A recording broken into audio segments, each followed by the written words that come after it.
And it's time to have a conversation on some of the topical issues that are dominating the media space.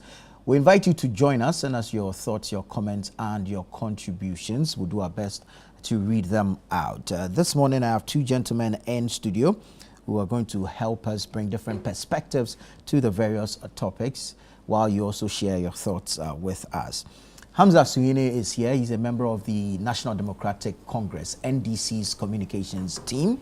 Hamza, good morning. Good to have you. Good morning, Nana. Thanks Eric Chum is also here. He's also a member of the New Patriotic Party, NPP's communications team. Eric, good to have you. Thank you very much. It's been a while. I've been around. You've been out campaigning. Out campaigning and making sure that come 31st January 2026, Dr. Bernard Champo emerges victorious. So that's essentially what we've been doing. He's oozing a lot of confidence. What is pushing him? Because, I mean, in this game, it's really about getting an opportunity to touch base with the grassroots, the rank and file, and has found a way of resonating, his message resonating with the grassroots. And then for me, I've always said that there's also a convergence of purpose where the party people appreciate that for every political party, your sole aim is to win elections.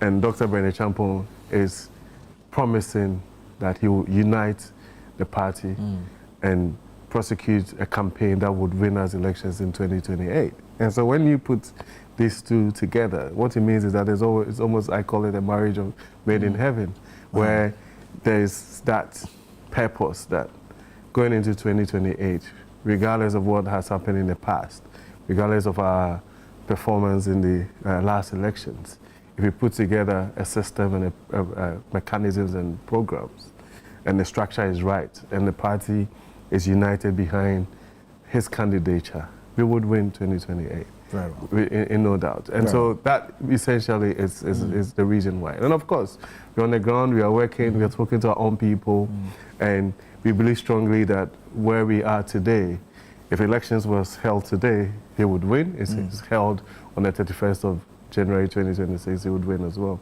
Very well. We can only wish you well. Thank you very much. Hamza, this one is a bit more of Dufi Asep. I know, right? I know. But you see, what do you call it? Diabolical self. He's going to come and do something. Nana? Hamza? Well, indeed, under normal circumstances, I should be minding my own business, but the circumstances are not normal. The circumstances cannot be normal when you excite yourself and believe that Dr. Bernard Champo can, in the first place, even win the NPP presidential primaries, let alone proceeding to win national elections in 2028. So this we are not in normal You don't think times. he can win the primaries? Let's start He's from far there. from it. That is a fact. And we'll be back around this table. Really? I can bet my last kobo that as far as the contest is concerned, Bernard Champo is far, and he knows, he's far from becoming the next flag bearer of the New Patriotic Party. And I have said it a number of times. I have said it a number of times on this platform. And I'm not looking forward to it because I don't think that it is going to happen. But on this platform, I have said it a number of times that if there's anybody edged or positioned to lead the New Patriotic Party, it is Dr. Mahmoud Bawumia. That should not be in doubt. And at the end of the Congress or primaries, we'll be around this table again to discuss that victory. And I say so because regardless of the differences, especially those of us in the National Democratic Congress would have had with the politics of Dr. Mahmoud Bawumia and that of the New Patriotic Party, considering the array of people that they are positioning to lead the party, undoubtedly he stands tall. In terms of knowledge of the New Patriotic Party, amongst all of them, nobody knows the nerve center of the party in each constituency nationwide than him. Really? Yes, and I'll explain why. Look, Dr. Mahmoud Bawumia, even though many of them would like to deal with him as a stranger in the politics of the NPP, since his appointment as running mate, nomination as running mate in 2007, has combed every sector of this country, every constituency. And so he knows the NPP, even in Garo Timpani, in the Upper East region. Yeah. He knows the NPP in Kasimpe in the Northeast region. Because he's been doing it for more than 16 years now. Yeah. First as running mate, and subsequently as flag bearer. So he can sit in Accra and tell you what is happening in the Eastern region, certain constituencies, because he's been in touch with that party for that long. None of the other aspirants have that national appeal. The first time Kennedy Ajapong was exposed to that national appeal was when he picked a form in 2022 or 2023 to contest for the flag bearer. That was the first time he went around the country. So if amongst them, though they all want to claim that they are party people more than Dr. Mahmoud Bawumia, if there is anybody equipped with knowledge and experience of the party and it can speak to the party's internal happenings in every constituency, it is Dr. Mahmoud Bawumia. If there is any flag bearer amongst them who clearly can tell you the challenges of the party in Upper West region, in Eastern region, in Ashanti region, and the executives can see and know him because they have worked with each other for years, and even elders of the party can relate, is Dr. Mahmoud Bawumia. So when many of these elders across the 16 regions see him, he will be able to mention them by name. Yeah. A chunk of them. Unlike the likes of Dr. Brian Champong and Kennedy Ajapong, who are now trying, who may be known. I'll give you an opportunity to do an intro. Please, but if you're going to a contest. No, but let me, you don't cut me midway. Let's you don't cut me so that you he don't doesn't cut lose me. his train of thought. Okay, You don't cut me midway. So, clearly, many of the elders in the 16 regions would have known Kennedy Ajapong because he's popular in Accra, or Brian Champong. But it doesn't mean that He knows them. he knows them. So the people would be looking for the candidate who knows them and whom they have worked with in years. It will be Dr. Mahmoud Bawumia. That's one. Two, temperament. Look, when it comes to the disposition of a leader, it is Dr. Mahmoud Bawumia who can at least convince the party people that, look, I have this temperament, I'm a gentleman, I am calm, I'm collected. And leadership, especially the state of the MPP, you do not need reckless leadership. You need measured leadership, calm leadership to redirect the fortunes of the party. And clearly it is him. But when it comes to baggage, they all have baggages. And Dr. Mahmoud Bawumia's, a chunk of his baggage stems from the fact that from the service he rendered to the New Patriotic Party. Today, even within those of us in the National Democratic Congress, when we are going to criticize Dr. Mahmoud Bawumia, we'll criticize him based on the empty promises he made on behalf of Nana Addo Dankwa Akufo-Addo since 2007. To a point that he became vice president, became head of the economic management team. And many of these things we will question him on were earned because of his service, not to himself, but to the New Patriotic Party. So he is well suited. But you see, what I can tell you is that it is also in the interest of the New Patriotic Party to want to stay loyal to him, to dispel the rumor that he was not just being used to achieve a certain political end. All right. And for many of us, whoever they bring, I can assure you, the MPP is in a dire state. Whoever I'm trying to use an acceptable word, but Nana, where the MPP finds itself today, none of the flag bearers, including Dr. Mahmoud Bawumia, can actually win political power from the National Democratic Congress. We're here to see the NDC primaries begin. But easy when you're going into a contest and somebody on the other side seems to be advocating for a particular candidate that they are supposedly going to go into a contest with. You should take that with a pinch of salt. I mean, and I know this kind of politics, but the reality is that we in a New Patriotic Party are governed by the tenets of democracy. And that democracy and the constitution that governs the party states categorically that when every 4 years we would go into an election, we choose the person that will lead the party into the next elections, right? Even when we have a president, or we are in power, and we have a sitting president, the party opens nominations. What it means is that we do not give a carte blanche to anybody by virtue of the fact that you've been a flag bearer before or whatever. That we go into the contest, you prosecute your own campaign, you sell your message to the party rank and file, and then they make a decision. And we believe strongly where we say to that. Dr. Bernard Champon has what it takes. He has been able to convince the party people that where we are today, the dynamics in the 2028 elections will definitely change.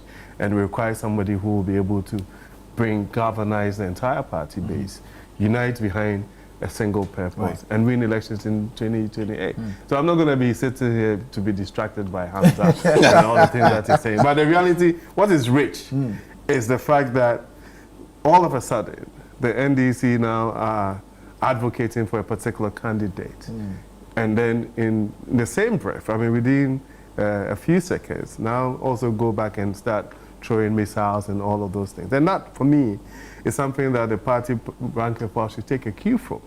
That it is imperative that this decision is based on the conversations that we've already had, which is someone who would be able to galvanize the base, win us elections, gain the confidence of Ghanaians, and again, serve as an inspiration to young people of this country. And I've said it on many platforms that to have a 53-year-old Ghanaian be able to excel in areas from public service to private enterprise and as a member of parliament and done the things that he has done over this period, apart from all the politics and apart from what we do where people are sort of aligned to a political party and everything, that would serve, that alone on its own, will serve as a source of inspiration for the young people of this country that you can, and so that encapsulates everything. Right, and so for me, I'm not listening to Hamza. Of course, they want what they want by virtue of what they have done in the past and what they are happy with. Because what Dr. Bernard Champon presents is something totally different. It's unique, and they will not be able to deal with it. Very well. But see, Nana, briefly, I think that I've earned that right of reply. First of all, I believe that you have followed my political commentary, and I try as much as possible to appear objective and speak truth to power, regardless of the consequences, especially when my convictions are clear. And this position on the likely candidate of the New Patriotic Party is not influenced in any way by the fact that I believe that Dr. Mahmoud Bawumia is a weaker candidate for the NDC to beat. As a student of political science, I think that when I'm on programs of this nature, I know that there are students who listen to us. True. Who would want to learn from us. So I try as much as possible to color my presentations with some semblance of intellectual discussions so that at least there can be intellectual takeaways from it. And so my submissions on Dr. Mahmoud Bawumia is grounded on that fact, not hidden any political motive. Absolutely not. Well, I am convinced that with the kind of people you are parading to lead, he stands tall. And you can ask this to even a first-year political science student and a watcher of our politics. The likes of Bernard Champon, especially Bernard Champon, and the former education minister, they are too far from the contest. It's a two-horse race between Dr. Mahmoud Bawumia and Kennedy Agyapong. And I can assure you that even Dr. Kennedy, what's his name, Honorable Kennedy Agyapong, is likely to be embarrassed by the figures he will get at the end of the day. Very well, very well. Let's move on. Court has halted all activities related to the proposed rerun of that constituency. It's an agenda that was being prosecuted by the New Patriotic Party on behalf of Matthew Nyindam, who was the candidate until the High Court ordered a rerun in that constituency. Had you received this news? Mind you, there's the substantive matter still pending before the courts. Well, I believe that it's a welcoming news. It's a victory for our democracy. While stopping short of going into the merits of the substantive case, I believe strongly that we shouldn't have even gotten to this way to start with. Really?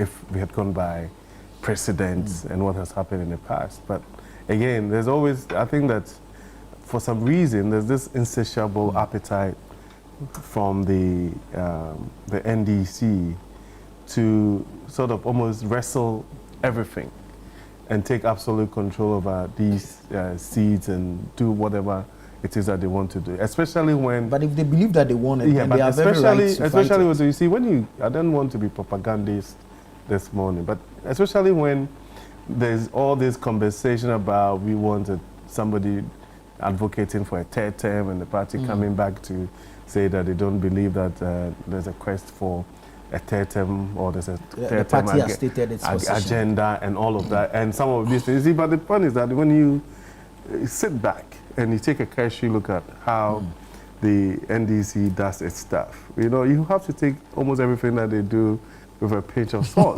because it's almost as if that let's test the waters.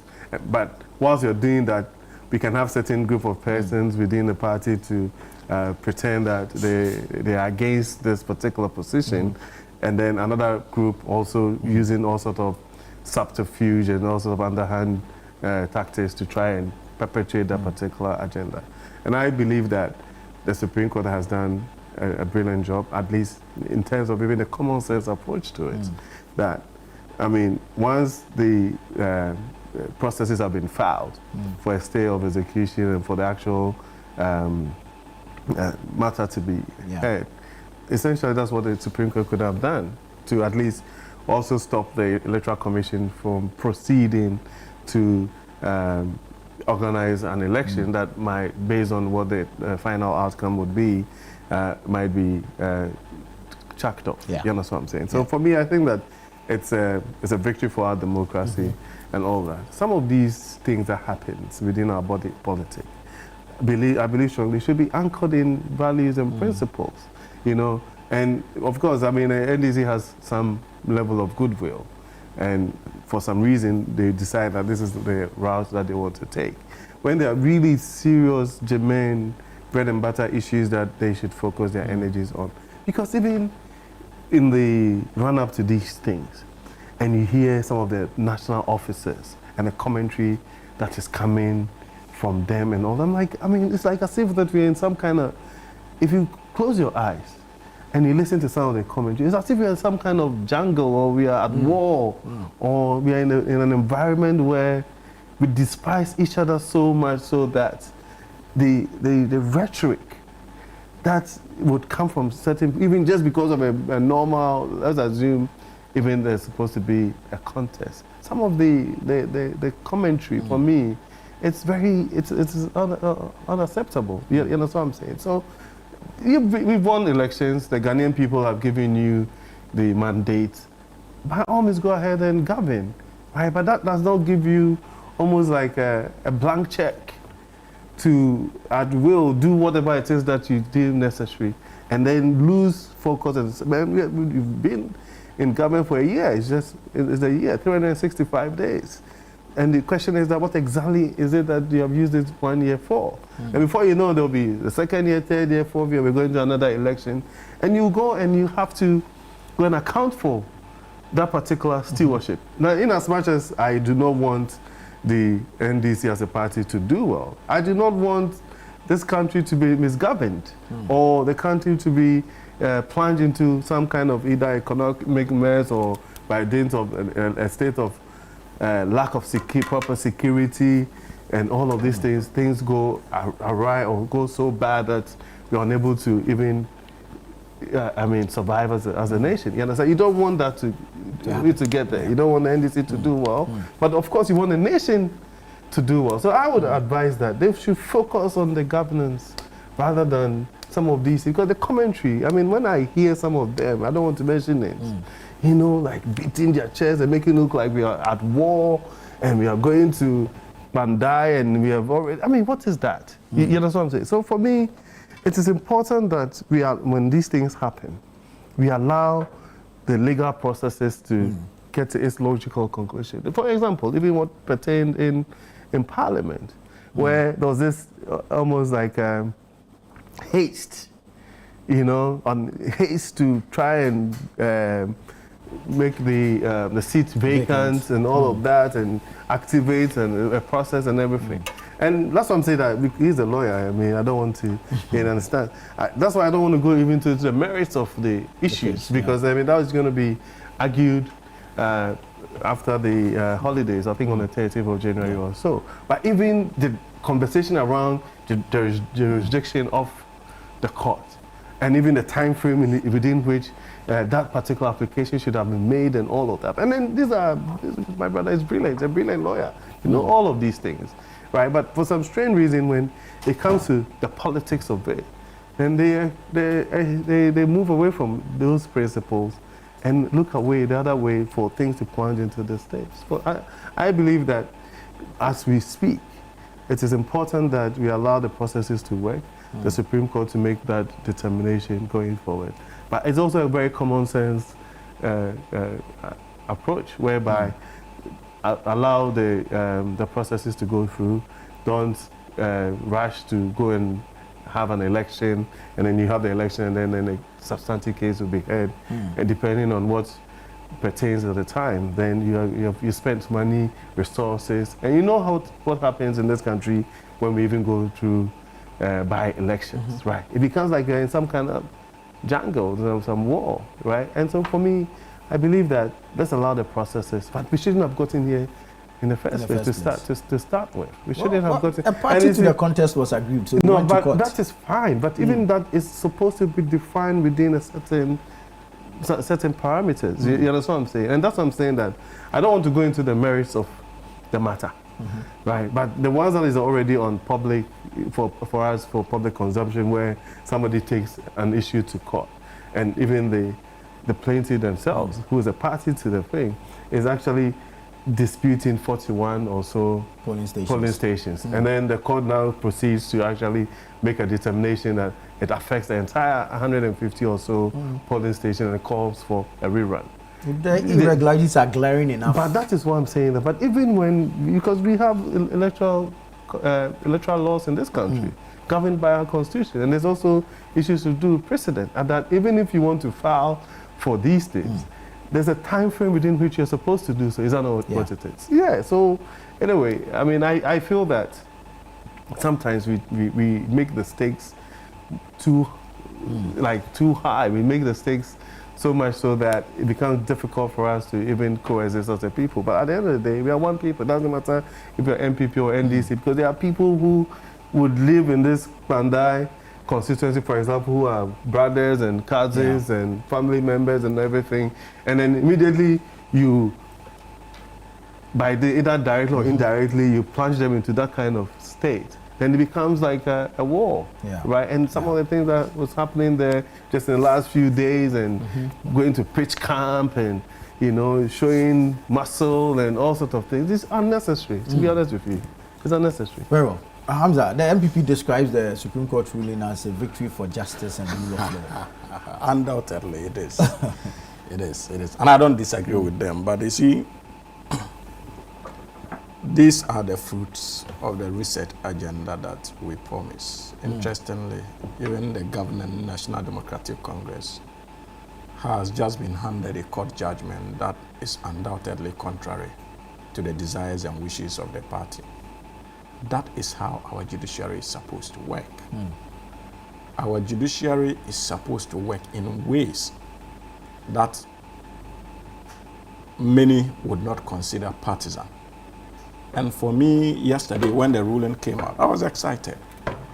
Because for the first time, even an opposition party that not too long ago was questioning government's activities in terms of pursuing our reset agenda, and labeling institutions like the judiciary as being compromised institutions under the ruling National Democratic Congress. Today, the NPP seem to be competing amongst itself, especially when it comes to its members, to now thank the Supreme Court for upholding the rule of law. That is commendable, not just to the Supreme Court, but to the Republic of Ghana, and of course, the President of the Republic of Ghana, because clearly, we have a president that is not interested in interfering when it comes to the functions of the judiciary. And it is something that we ought to commend His Excellency President Mahama and the entire government for.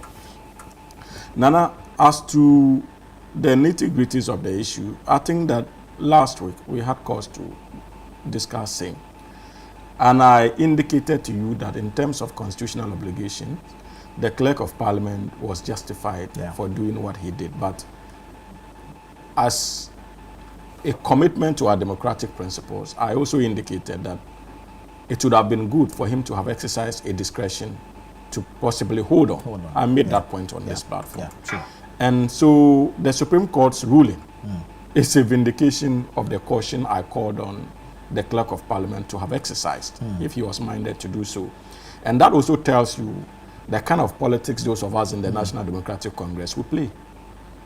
We can understand that in every political party there will be people who would want the party to have its way, even if it is against the rule of law. But there are many of us in the National Democratic Congress who respect the rule of law and will do everything within our power to assist the president to uphold same. And the judgment or the suspension order given by the Supreme Court and how we welcomed that decision, even as a ruling party, should tell you that the National Democratic Congress is different.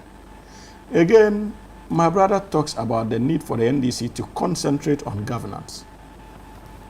And I was struggling to understand whether indeed my brother appreciates the full complement of what governance is or ought to be.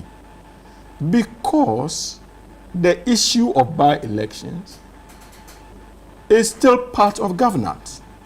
It is a constitutional creation. It is not the NDC or the NPP that sat in their respective party head offices to declare by-elections. It is a constitutional injunction. It is the Constitution that stipulates that if there is a vacancy, you need to go through a rerun or by-election in line with acceptable governance practices. So if you saw NDC party executives already in Pandai working, it is simply in fulfillment I'm not trying to cut. of that responsibility to govern. I didn't say they don't have a right to be there. I'm saying that some of the commentary Nana, was unnecessary. Oh, no, but it doesn't have to be. Yeah. Are you going to allow this? So, Eric, please calm down. Please calm down. After you have your time. So, clearly, it is inaccurate to invite the government to concentrate on governance when the government is actually concentrating on governance. And by-elections and the conduct of same is an integral part of the governance architecture. So it is not outside governance. It is part of governance. In any case, what utterances were made by NDC leading members that you consider unacceptable?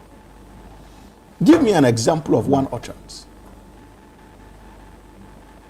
that you would consider unacceptable. That was there was going to be a contest. Political parties say all kinds of things to ginger their base and to even assure themselves that they would win. Have they said anywhere that will kill each other? Have they said anywhere that won't allow the MPP to campaign?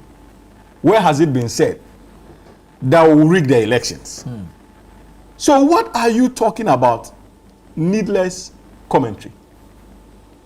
Is it the declaration that NDC will do everything within our power, within the legal remedies of this country to win the Pandai seat that you consider untoward? What is wrong with such a declaration? A bold declaration by a political party?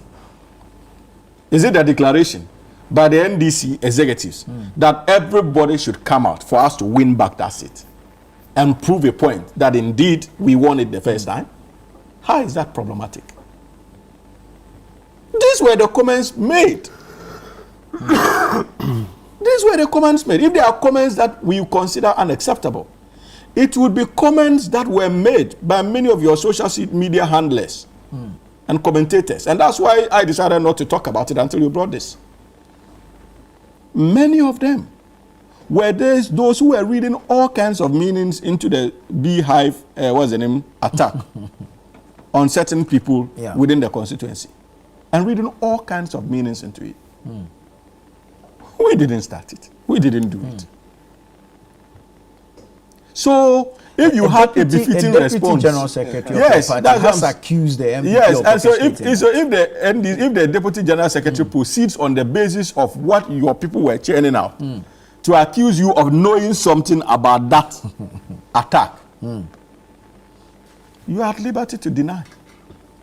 And the NPP denied, not so. They said they were not behind it. They had not brought in any malams. But you know it is a fact that during elections, political parties engage in all manner of things. Malams may not be critical in an election in, say, Ayawaso West Wagon because of the cosmopolitan nature of the constituency. But when you go to constituencies that are religiously tilted and believe in many of these spiritual undertones, you cannot discount the role of men of God and malams in the politics, because they believe it. Myself and you may not believe it. Are you getting the point I'm making? So when we sit in Accra and we listen to such commentary, we are like, what the hell is going on? Yeah. But you would be amazed to go down there and the people who churn those things out actually believe it. You see, yes, and they'll tell you that about, you see, as we speak today, even in the Asante culture, there are people who would doubt the fact that what's the name? The Queen Mother. The one who conjured the golden stool. Is that right? Yeah. There are people who would doubt it, that story. And there are those who are Asantes who would believe it to the high heavens. Maybe if I go to London or go somewhere and say, they will laugh at me. But as an Asante, I probably believe it, if I happen to be one. There are myths around the Yendi skin or the Dagombes that we grew up with and believed. But I'm not sure I'll sit on this platform and say, because you will look at me as a madman. So that is why I'm telling you that, look, we may discount the relevance of such political commentary in Accra because our circumstances are different. But to the people there, probably something like that is critical when it comes to their politics. You can't discount it. And that's what politicians are subjected to. Right. So I don't think that Mustafa Gbande said something out of the ordinary, especially when he was speaking from that constituency.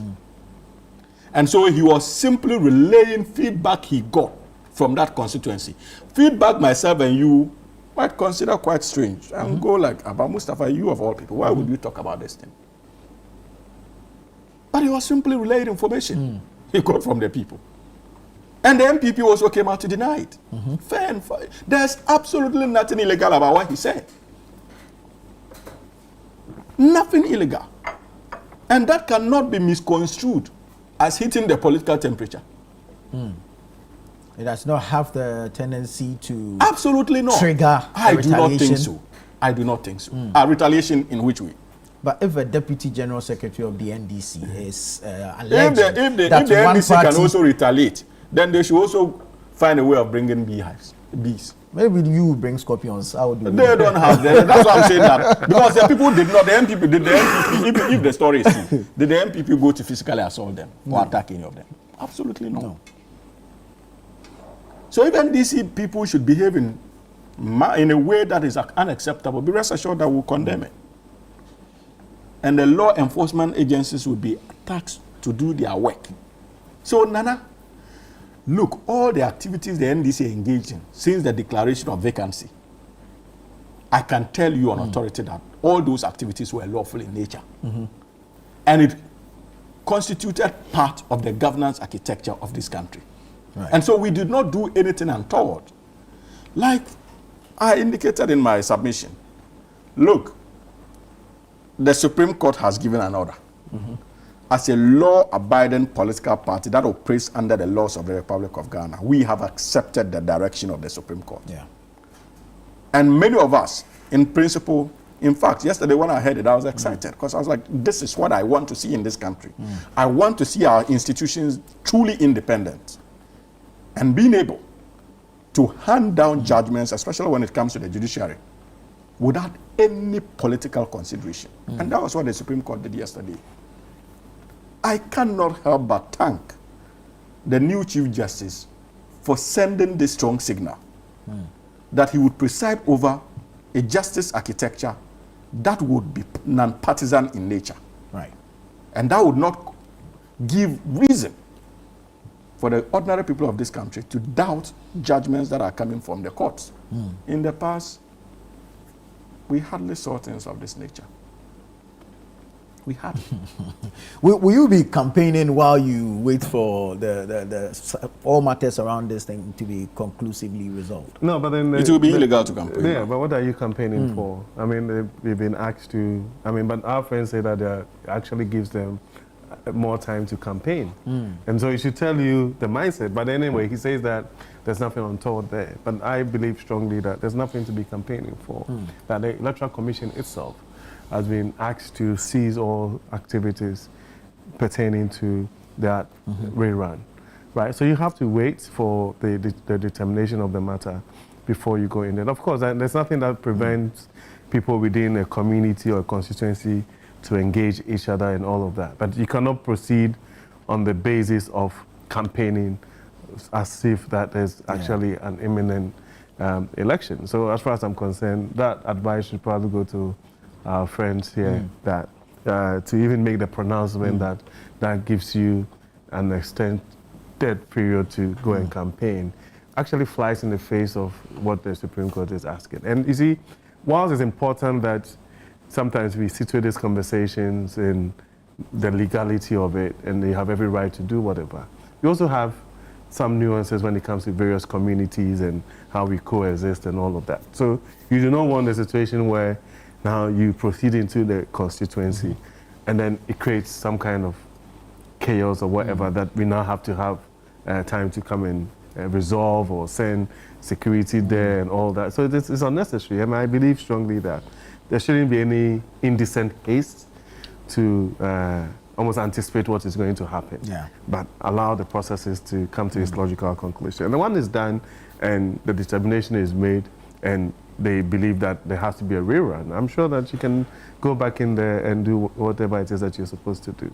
Because the peace of this country for me is extremely important. You understand? I've seen some persons holding placards and all that, even resisting the rerun to start with, saying that, I mean, they went into an election, they voted for Matthew, Honorable Nindam, he's won, and they don't want any rerun. So just imagine, that's what you're showing on your screens there.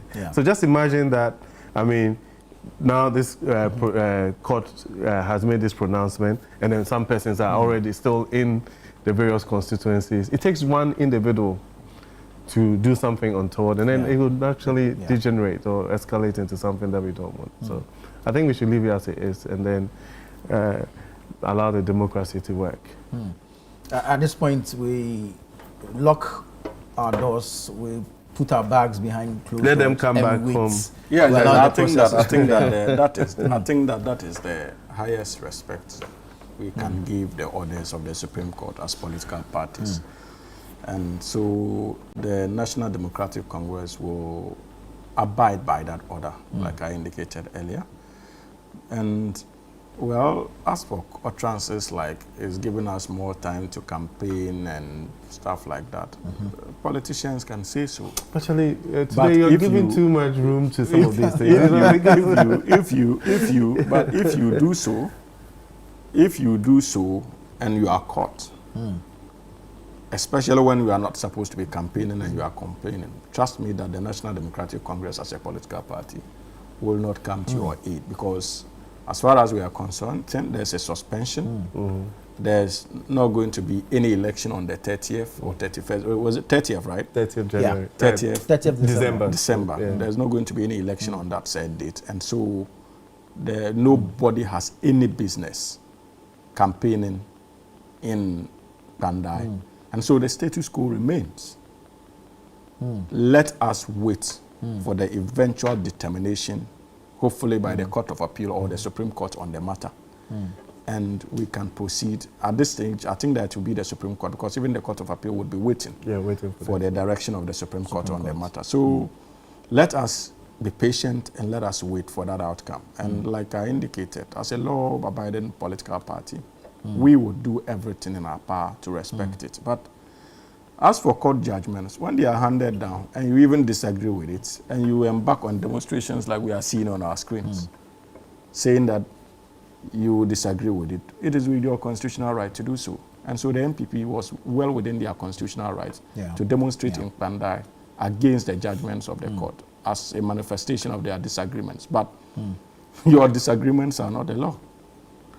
A decision was made by the High Court judge, and no amount of demonstrations would have been able to stop that particular decision, except that of another lawful court order, like the Supreme Court has done in this instance with a suspension.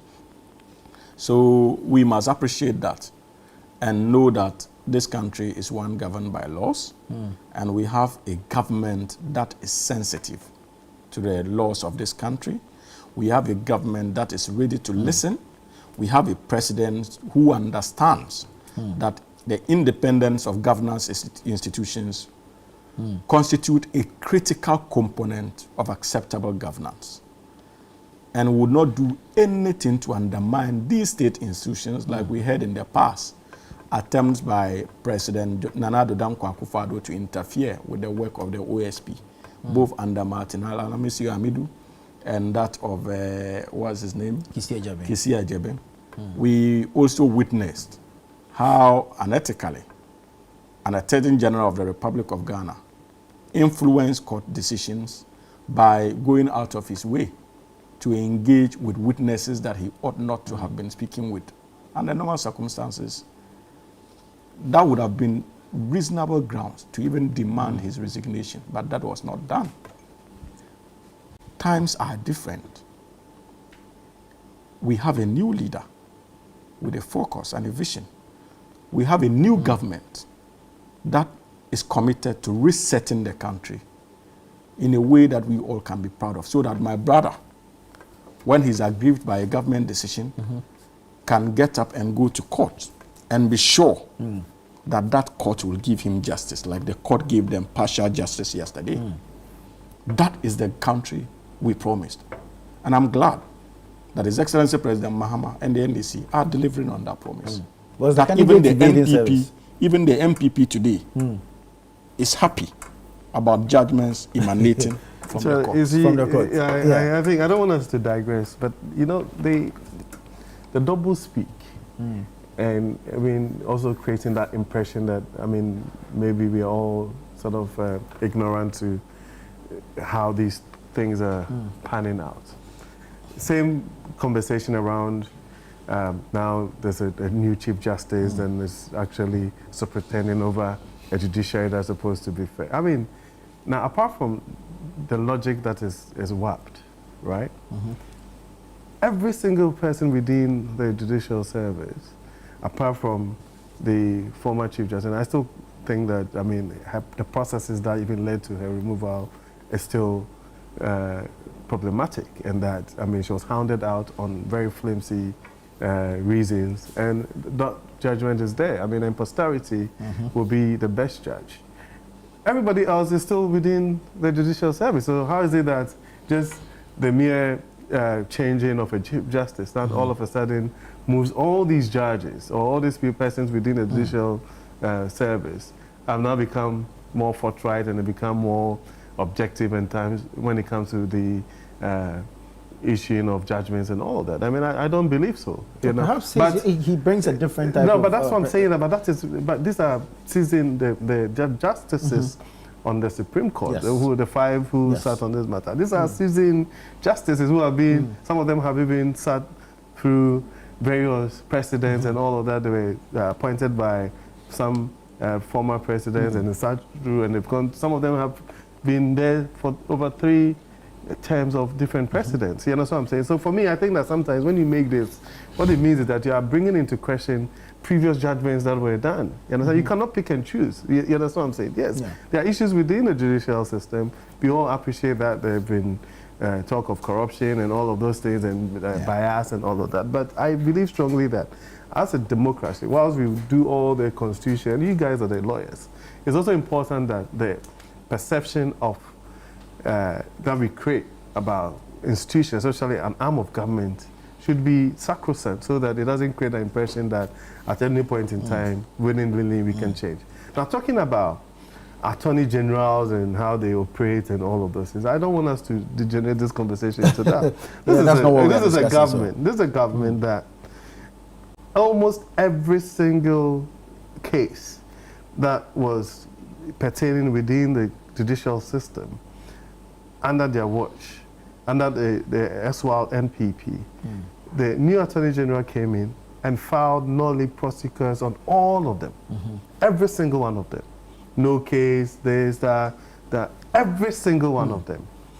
And then in the same breath, decided that I have new people, these are MPP people who were part of the SWAL MPP campaign, and I'm going to go after them.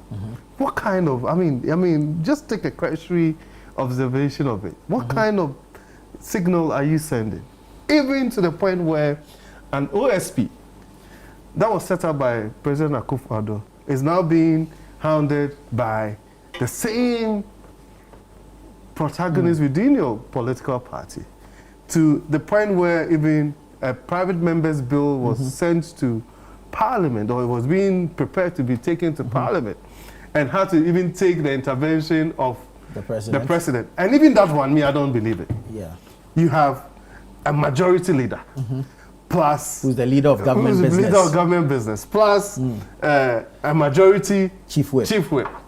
Majority leader sits in cabinet. Can you tell me that the first time that the president heard about an attempt to take this bill to Parliament was when it came into the public domain? You understand? So this smokes and mirrors and all these, I mean, sophistry, you know, when it comes to governance. I mean, sometimes some of us can see through some of these things. You understand what I'm saying? Are you saying that somebody within your establishment here, right, maybe yourself, can now proceed to go and set up something and all of that without the knowledge of Bernard and Samens, and then Samens will come in on radio and say, oh, I disagree with Nana, and I've asked Nana to read. I mean, come on. Do you understand what I'm saying? But you see, we understand the politics. Like he said several, even in politics, you can say this, you can do this, and all of that. But the reality is that if you're grounded in principle, we shouldn't even get here. Do you understand what I'm saying? Of course, and like I said, I mean, I respect the fact that the Ghanaian people have given you a mandate to govern. And as far as I'm concerned, anybody that does anything to even put obstacles in your way, it's not a proper citizen. It's not somebody that we should encourage. Do you know what I'm saying? And we'll not countenance that. But focus.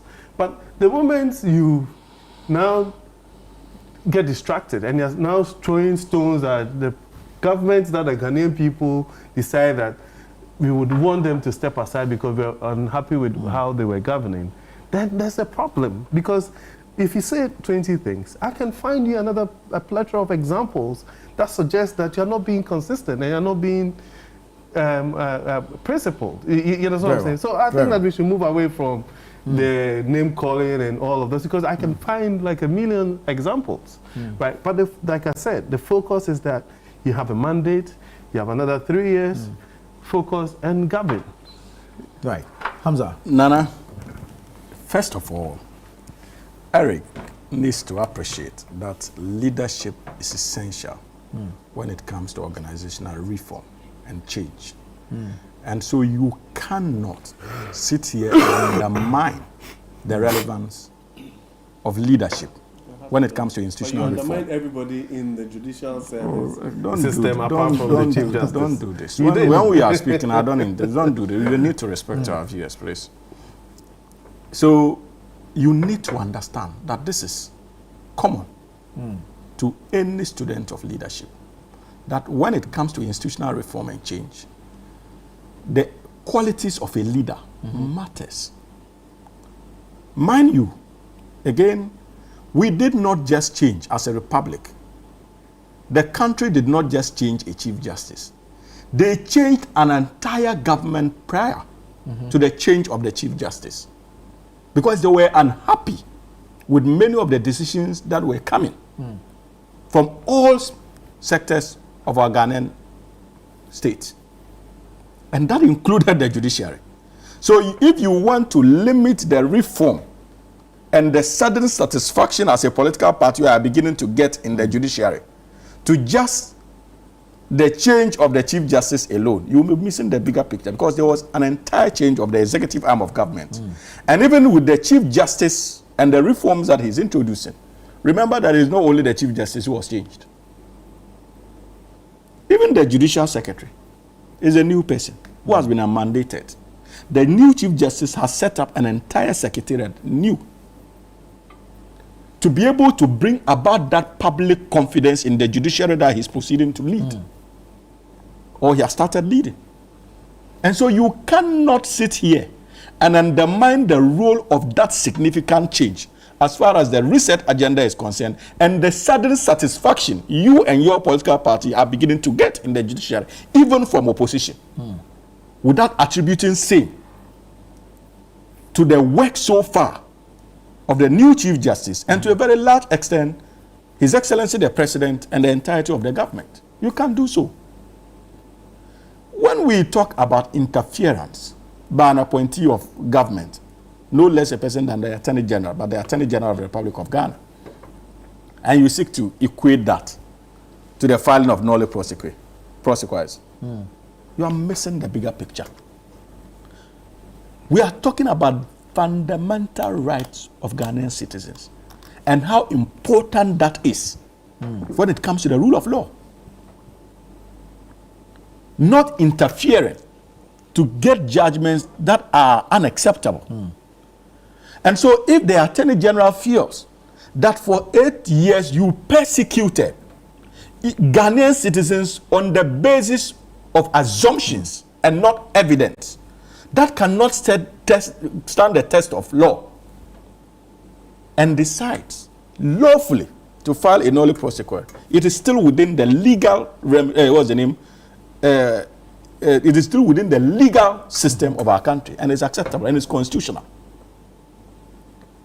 If such applications are made to protect the rights of the of what we call those citizens, forget the fact that they are NDC people. They are citizens of Ghana. If the former Attorney General or the immediate past Attorney General had engaged with the likes of Jakpa, intending to protect rights of citizens, I wouldn't have had a problem with him. But he was engaging, and so that distinction is important. He was engaging in an attempt to secure a conviction. That is a restriction of the rights of an innocent citizen of the Republic of Ghana, in the person of Dr. Otumfuo Osei. The gentleman now salvaging our economy. An economy that for 8 years you guys couldn't salvage. And so you realize that if he had succeeded in that unethical conduct, the cost wouldn't have been just to the NDC and the family members of Dr. Otumfuo Osei, but the cost could have been on the entirety of the country. We would have missed this golden opportunity to reset the economy that we are all enjoying, and who you too, as a political party, are benefiting from. And so, Eric, let us understand that no matter how you spin it, this is a government that the people are happy with. This is a government that has signaled that it will be different. And you cannot communicate that difference without comparative analysis. That is why, again, every first year student of political science knows that comparative politics is key when it comes to decision making. And so when we do comparative analysis of this current government as against the previous government, it is not an exercise in mediocrity. It is indeed an essential exercise intended to let people understand that there's indeed change, and that this government will not repeat the mistakes of the government that the people voted out of power. Right. It is acceptable. Very well. Very well. Very well. Why are you cutting me when I'm just getting started? I have been talking for the last 15 let me take a quick break. Let me take a quick break here. I'll come back and then we'll continue the discussions. But you can also send your comments in. Send us your thoughts and your contributions. This is Breakfast Daily. Stay with us. We'll be right back. Welcome back. This is Breakfast Daily here on Channel One Television. We're having the news review segment. Hamza Suhini is here. Eric Chum is also here. And you watching us have the opportunity to send us your thoughts, your comments, and contributions. This message here is from Ahmed Inima, and he says, "Good morning, Nana.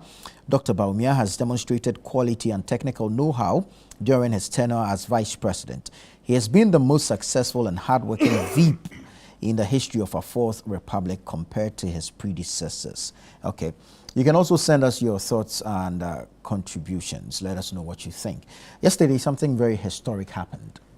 The lead mediator, or if you like, the sole mediator in the Bawku peace process, the Otumfuo Osei Tutu II, presented the report of the mediation process to His Excellency the President, John Dramani Mahama. Otumfuo stood on his feet for close to an hour and read out the entire report, giving historical as well as constitutional, if like, antecedents, and to establish the legitimacy of the Bawku Naba. And he asked that we enforce the laws to ensure peace in Bawku. What did you make of the entire mediation process and the presentation to the President? I think that those are the days where it makes you extremely proud as a Ghanaian, and the fact that we've also adopted a system to govern ourselves that still gives a certain level of importance to our traditional systems and then our traditional rulers and all of that. And I find the leadership of Otumfuo extremely exemplary, and how he has even led the process and has maintained a very high sense of, if like, neutrality, so that the two factions are comfortable to be able to sit around the table and go through this process that, came to its finality yesterday. I hope that this would draw a line forever when it comes to that particular conflict. By virtue of what I do and as a politician, and even prior to politics, I've been to all these places. And these are very beautiful places. And if you take your time to even listen to the folklore and the tales and the history of Bawku and how important that particular place is in our historical antecedents and all of that, as a trading post and all of that. And where we find it today, even if though I don't come from there, it's actually sad that we've allowed it to degenerate to this point. So I believe that the processes are supposed to be commended. Then the two key protagonists should allow peace to prevail. Like in any negotiation of that sort, you'll still have certain persons who will not be entirely happy with the outcomes. But then again, going forward, when peace prevails and we're able to live together as one people, I think that these things over a period would dissipate, and life over there will come to the normalcy, and then the place will become more vibrant, and then whatever it is that they were doing there in the past would also, grow. I've been there several times. I was there during the last elections and everything. And Nana, if you're, almost every 200-300 meters that you travel, you see military presence and all of that. And whilst it's there to ensure security and the safety of the people, nobody wants to live in an environment where it's quite intimidating and all of that. And then even with that, every now and then there's some skirmishes and all of that. Young people, doctors and nurses and other essential workers are posted to these places and they don't want to go. Secondary schools are shut. So, it goes beyond the conflict in terms of the factionalism or whatever it is. But then it actually percolates all the way to everyday life. People going to their farms, investments and all of that. So, and I believe that when you put all of these things together, the sum of these things, should supersede any, if you like, personal grief or grievances or, displeasure that you have.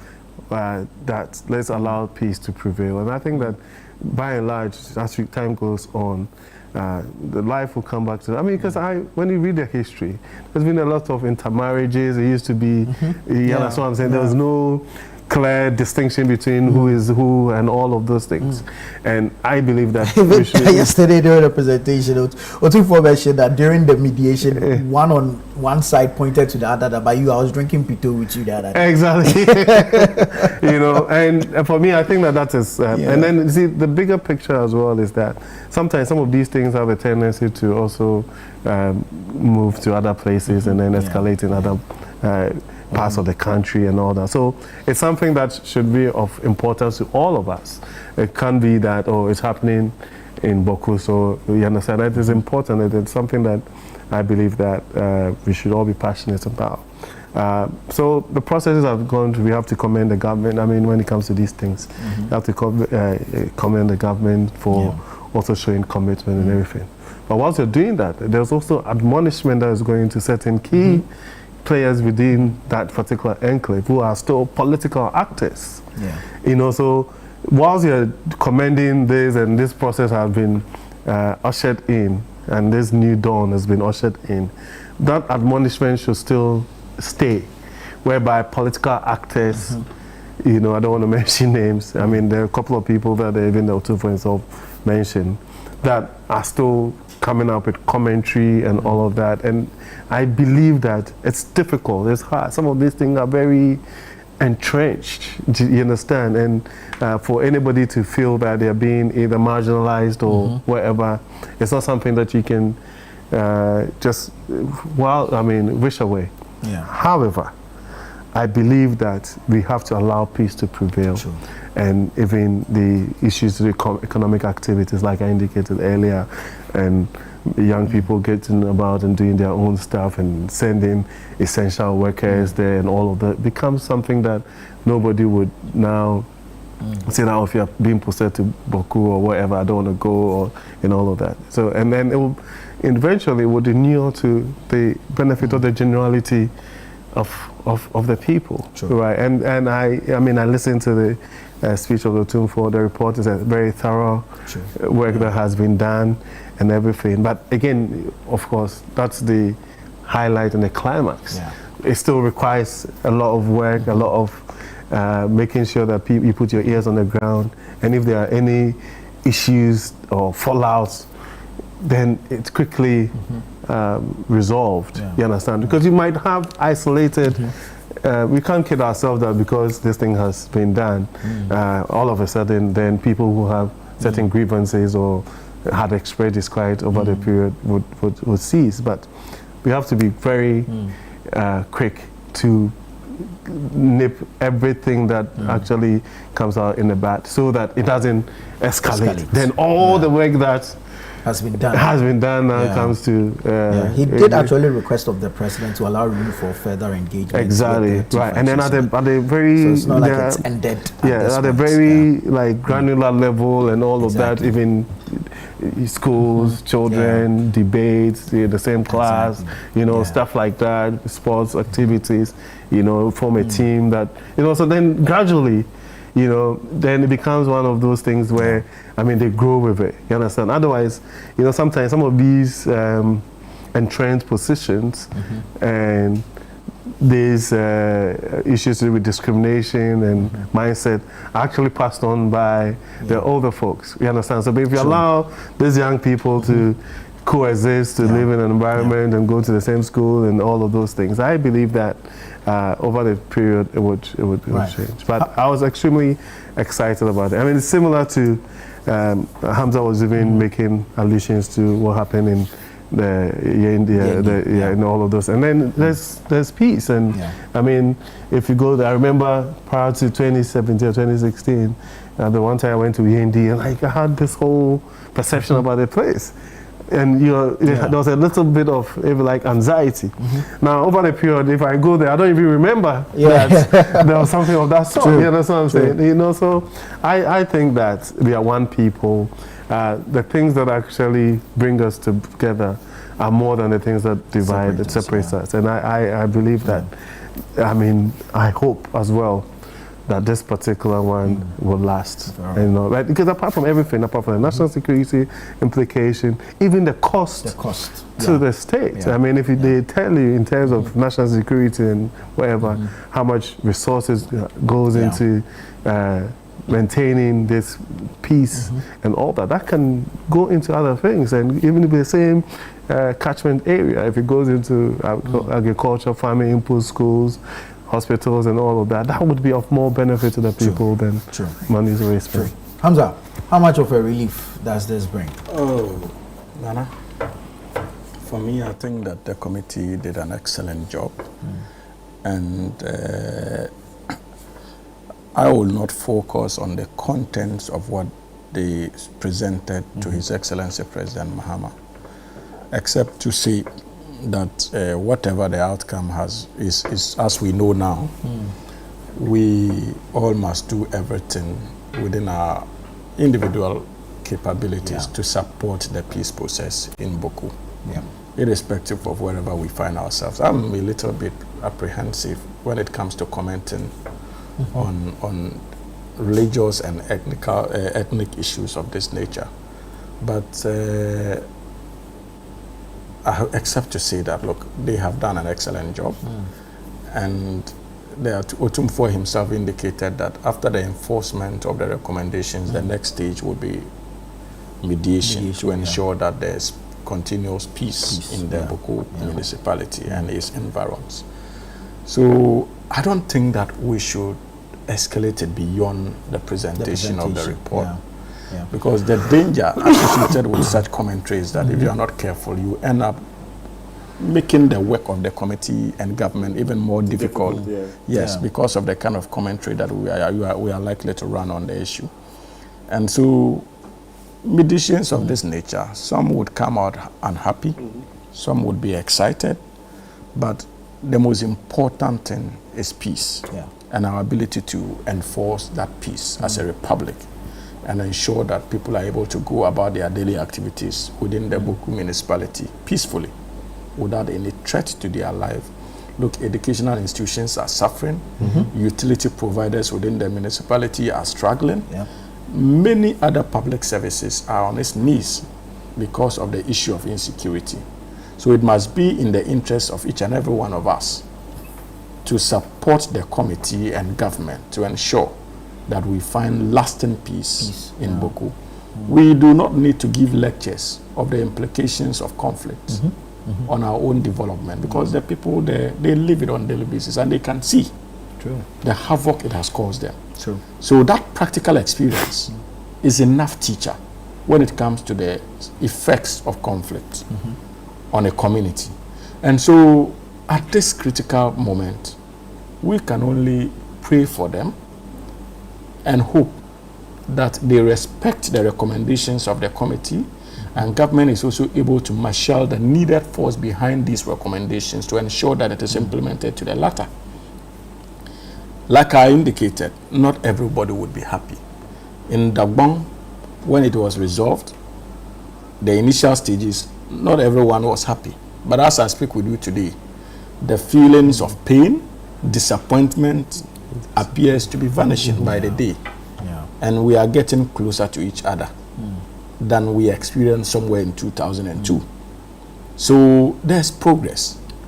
Some of these things, it is only time that can heal our disappointments or satisfaction. Even those who would feel that they have come out of this process as victors, with time will realize that there's actually nothing to celebrate. It's just in search of peace. And we are now together. That is much more exciting than who won what and who lost what. Time has a way of dealing with many of these issues, especially if we are able to prevent the conflicts from escalating and embark on this path that has been recommended. And to the extent that it worked in Dagbon, I am quite convinced that it will work in Bawku as well, provided that we remain committed to it. But we all must be mindful of the kind of commentary we run on the issue. Otherwise, our commentary risks the causing more harm than to to the work of the committee than the actual players on the ground. And those of us who are from these environs and find ourselves in Accra or other parts of the country, we must also be careful the way we conduct ourselves going forward, because this is not a victory for anybody. This is a victory for Ghana. The recommendations, whether you agree or disagree, has been accepted, and it is the official position of the Republic of Ghana.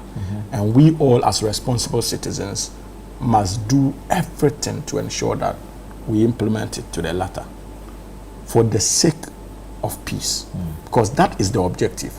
It is not about partisanship. And I was happy when the Otumfuo himself cautioned against partisan infiltration and commentary going forward. I think that whatever was said by whoever, let us treat that as being in the past and concentrate on the future now, today and on the future, how to move forward. And I'm making this admonition not just to the major political players like the NDC and the MPP, I think to even the smaller political parties, because they all have rules when it comes to the Bawku conflict. So we all must learn that whatever was said in the past, it should be treated as a thing of the past. This is a new chapter. And that new chapter invites us to be responsible in our commentary. It invites us to be more responsive to the needs of the Bawku people and be more committed to peace than what we pretended to be doing in the past as political players. Now is that golden opportunity for us to effectively deal with the Bawku crisis. And hopefully, God will be on our side on this journey. Very well. Alhaji Hamza from Pig Farm says, good morning, my brother. Congratulations to Otumfuo and his mediation team. He did it for the good people of Dagbon and now the good people of Bawku. No wonder the president described him as a state asset. And I was particularly happy to hear the president say that a white paper will be issued on this matter within 24 hours. This goes to show how serious the president is concerned about the peace in Bawku. I'd like to advise politicians to be very careful in their commentary in this peace building process in Bawku. The good people of Bawku have suffered enough, and it's time we give peace a chance for development to take place. Well, that's Alhaji Hamza from Pig Farm. Let's go to Parliament now, and brief comments on yesterday. Anodompre made a call for a presidential, or if like a ministerial reshuffle. One of the reasons he ascribed is the fact that some of the MPs who are ministers are too busy to attend upon invitations in the House to answer to questions in their sectors. Brief comments from you, Eric. 1 year in office, is there enough time to assess the works of the ministers to warrant a reshuffle? I mean, I think that I would sort of tackle this one in a broader context of the conversations that some persons have had over the period, in terms of if we really want a clear separation of powers and the Parliament's oversight responsibility, we need to have a look at that. I mean, the proponents of making the argument that as a minister you shouldn't be an MP, and so that you focus on the parliamentary business, and then also clear, I mean, separation of powers. Others have made the argument that it makes sense and it helps with a smooth, if you like, transition between the government and the legislature and everything. I'm sort of shifting towards the clear separation, to be honest with you. But this is what we have at the moment, and so we'd have to make do with it. Unfortunately, the prerogative of a reshuffle sits with the president. So you can, of course, make the call that you can make your own, prefer your views and opinions on the matter, but that prerogative always sits with the president. And they serve at the pleasure of the president. So if he feels that he's excited about whatever it is that they're delivering, I mean, it's extremely difficult to convince otherwise. I mean, we've been on this path before, but I think that in all honesty, the conversation should not necessarily be about what Honorable Anodompre is advocating or suggesting, but as a people, we need to, I mean, after 30 years or so, 30-something years, using this same constitution and architecture, or governance architecture, can we have a proper dispassionate conversation about this thing and how it affects even governance and all that, and then even the work of Parliament, and sometimes even issues to do with conflict of interest. And you have a minister who is a member of Parliament. You have to take some of these things to the committees to superintend over, to supervise. You have a committee in Parliament that is government assurance and all of that. And so it's a bit, to be honest with you, it's a bit murky, right? And so if we can start having proper conversation around that, I know that several governments have attempted this whole constitutional review, and every now and then it comes, the conversation comes up, and we sort of seem to forget about it when we come into office. I've always used this example. I remember when we were in opposition in 2016, 2015, thereabout, I was a NPP's policy analyst, and I was also working in tandem with the IEA, and then there was a few, the NDC also had reps there and all of that, and we used to discuss every day. We used to discuss this winner takes all conversation and everything. And I've joked that when we came into office, we never had that conversation again. And then the tables stand and everything. And then the NDC were in opposition, and then they were talking about winner takes all and how, and with support from some development partners and all of that, trying to put together a system that would make governance more inclusive, not necessarily that like a one party per se, but people who have the expertise and all of those things to be able to run this thing, so that it doesn't become political. But we forget about it anytime we come into office. But I believe that going forward, we'd probably have to come back to this conversation. So that's my comment on that. Let me pick Hamza's thoughts briefly on this matter. A call for a reshuffle. You see, Nana, sometimes it is worrying listening to the NPP front bench, because any time they open their mouths to speak in Parliament, they give enough justification as to why they shouldn't be occupying the front seat. I'm being honest with you. Because if you listen to the reason behind the call for a reshuffle, are you not embarrassed by that reasoning? We are operating under a constitution, and the constitution stipulates that a certain percentage of ministers ought to come from Parliament. And your excuse or your reason for calling for reshuffle is to the effect that some of the ministers are so busy that they cannot come to Parliament, so on the basis of that, the president should reshuffle them. The law, even the rules of Parliament, allows you to go through a certain procedure to have them appear before you. And until yesterday, when were we ever told as a republic that they were looking for a particular minister who has not appeared in Parliament? We've seen ministers answering questions in Parliament. So it was a strange case in call. reference is the Food and Agriculture Minister, Eric Opoku. Yes, but that is the point I am making. The rules of Parliament allows you to call him, to have him appear before Parliament and answer questions. And if you call on him the first time he doesn't, there's another laid down procedure based on which you can get the answers. That's one. Two, the minority cannot determine to this government how to run the affairs of state, especially when it comes to appointments and reshuffles. It is the prerogative of His Excellency President John Dramani Mahama to do. At any point in time he feels that it is appropriate for him to do such reshuffles, he will do it. Remember, we are coming at the back of a government of which they were part. How many times did they do reshuffle?